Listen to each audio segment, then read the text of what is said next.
Imagine a world where the word mother is. Or it's the ultimate dirty word. Right. It's completely obscene. Yeah, you wouldn't even whisper it. And in this world, emotions are just chemically managed. Nobody's born. They're decanted, poured out of a bottle. It's such a chilling image. But I think what makes Aldous Huxley's Brave New World so powerful is that it's not just a scary future. It presents a blueprint for a functioning utopia. Or dystopia. It really depends on how much you value your right to be miserable, doesn't it? It does. That's the central question. And that's what we're getting into today. We're doing a deep dive into the first half of Brave New World, so chapters 1 through 12. We want to really unpack the terrifying logic behind their motto: community, identity, stability. And how they achieve that. How they use biological engineering and, psychological conditioning to build this world. And then what happens when a total outsider, a quote-unquote savage, is dropped right into the middle of this perfectly ordered machine? It's the ultimate culture clash. So let's start where the book does. The Central London Hatchery and Conditioning Center. Huxley immediately sets this tone. It's all wintriness, dead light, clinical cold. Yeah, it's cold. There's no warmth. It feels like a factory, not a nursery. And the director is giving a tour explaining the Bokanovsky process. This is the foundation of everything. It really is. And it's more than just cloning. It's mass production on a biological level. One egg doesn't just make one person. No, they shock it, and it buds, creating up to 96 identical twins. 96? Standard men and women in uniform batches. Yeah. That's the direct quote. It's about removing individuality. If you're one of 96 identical factory workers, you're not unique, you're a spare part. You can't have unique problems. You have your alphas and betas, the elites who are still individuals, but then you get this huge underclass, gammas, deltas, epsilons. And they're literally designed for their jobs. They stunt their development in the bottle. They might reduce the oxygen flow to an embryo destined for a low-skill job. It's horrifying. You're crippling someone before they're even born, so they won't be smart enough to hate their life. But the biology is only half of it. Then comes the conditioning. Right. The neo-Pavlovian conditioning room. This scene it's just brutal. You have these 8-month-old Delta babies, and they put out books and flowers. Things babies would naturally love. Bright colors, interesting objects. And as they crawl towards them, bam!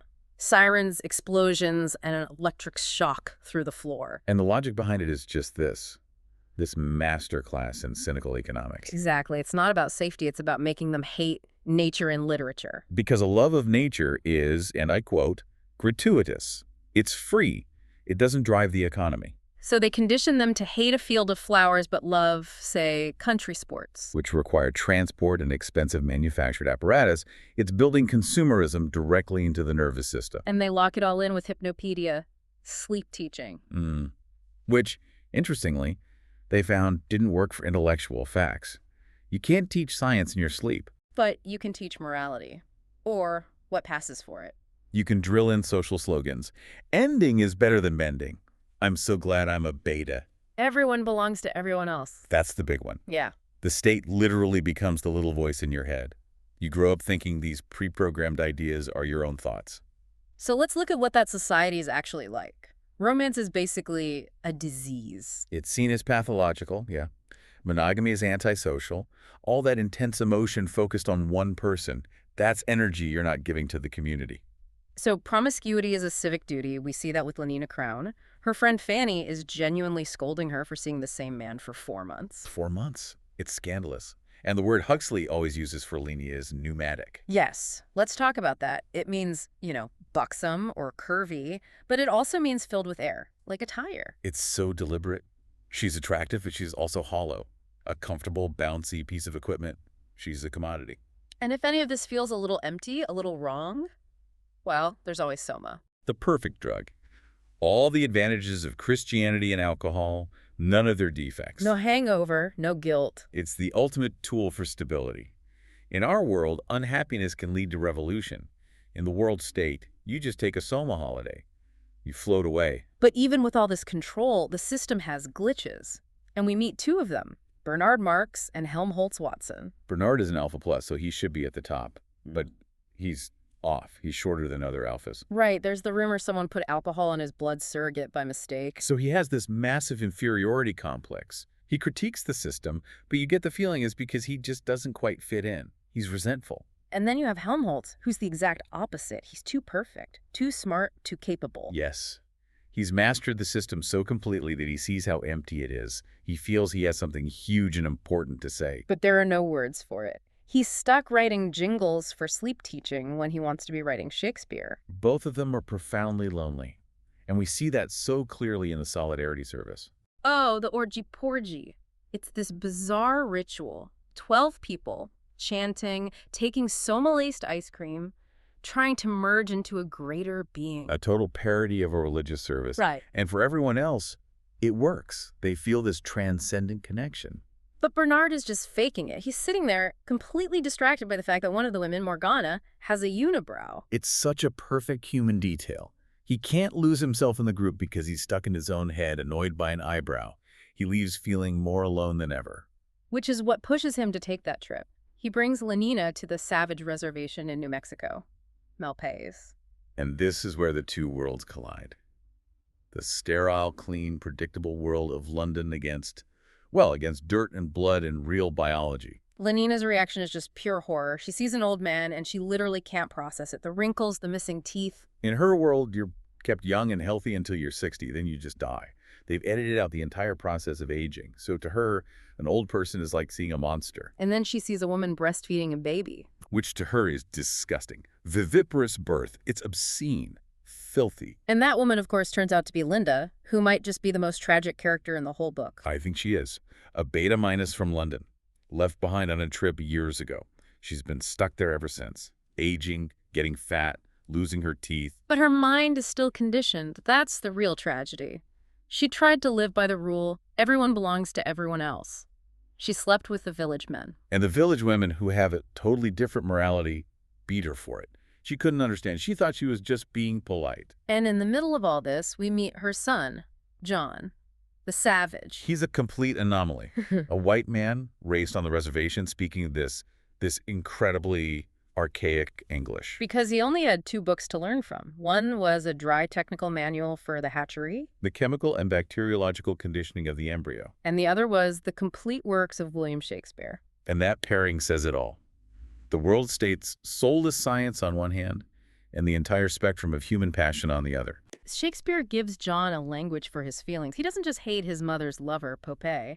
He has the words from Hamlet and Othello to understand rage, jealousy, love, death. All the things that had been engineered out of existence in London. Which leads to that moment of beautiful, tragic irony. Bernard invites him to London, and John, who's only heard Linda's idealized stories, is ecstatic. He looks at Bernard and Lenina and quotes The Tempest. Oh, brave new world that has such people in it. And he means it. He's filled with sincere wonder. But we, the readers, know he's walking into a nightmare. It's a perfect use of dramatic irony. So Bernard brings them back, and he uses them. The director is just about to publicly exile him to Iceland. And Bernard springs his trap. He brings in Linda. And it is a grotesque scene, this bloated, aged woman throwing herself at the director crying, "You made me have a baby." And the most important part is the reaction from the other alphas in the room. They don't gasp in horror. They burst out laughing. Hysterically, because the words mother and father are just filthy biological jokes to them. It's like shouting a swear word in church. The director isn't ruined by shame or guilt. He's ruined by embarrassment. He just runs out. And just like that, Bernard is a superstar. He's the guardian of the savage. His ego just inflates overnight. But Linda, no one wants to see Linda. She's old and ugly. A reminder of everything they've eliminated. So she gets what she always wanted, a permanent soma holiday. The doctor says it'll kill her in a month or 2, but from her perspective, it'll feel like an eternity of bliss. A slow, comfortable suicide. Meanwhile, John is getting the grand tour. And his disillusionment is immediate and violent. He sees a factory with 83 identical noseless Delta workers, and he literally throws up. He visits Eton, the school for alphas, and finds out Shakespeare's banned. Why? Because it's old, and new things are better for consumption. But I think the worst part for him is the hospital for the dying. Death conditioning. To John, who learned from Shakespeare, death is this profound, tragic, meaningful event. But here, kids are running around the deathbeds, playing games, being given chocolate eclairs. They're being conditioned to see death as nothing, a trivial process. They strip it of all meaning. And this total clash of values comes to a head with Lenina. She's attracted to him, he's attracted to her, so she takes him to the feelies. 3 weeks in a helicopter. It's basically a sensory overload porn film. You don't just see it, you feel the kisses, the texture of a bearskin rug. And Lenina loves it. She's aroused and she expects them to go home and have sex because that's the normal, healthy thing to do. But John is disgusted. He calls it ignoble. He wants a love like Romeo and Juliet, full of trials and sacrifice and poetry. He wants to prove himself worthy of her. And she can't compute. She doesn't understand. She thinks he doesn't want her. The gap between their worlds is just too wide. Which leads to Bernard's downfall. He throws this huge party. The Arch Community songster is there, all the big shots, and the main attraction is supposed to be John. But John just locks himself in his room. He tells Bernard to go to hell. And instantly, Bernard's social status evaporates. Without his pet Thavage, he's just that weird, short alpha again. The guests leave in a huff. And while Bernard is having a complete meltdown, John is in his room reading Romeo and Juliet. And that image, that's really where we're left at the halfway point. One man clinging to a book that represents all human passion, trapped in a world that has traded that passion for comfort. And the scary part is that the world state works. It really does. There's no war, no poverty, no disease. Everyone is happy, or at least they're not unhappy. But the cost is art, religion, family, science, love. Everything that comes from struggle. They've eliminated the right to be unhappy. So as we wrap up here, the question Huxley is really throwing at us all these years later is about what we truly value. Right. It's not about the technology. It's about the choice. If someone offered you a gram of soma right now, a little pill that would just wash away all your anxiety, your stress, your fears, and just leave you feeling perfectly content and stable, would you take it? And if you did, who'd you be on the other side?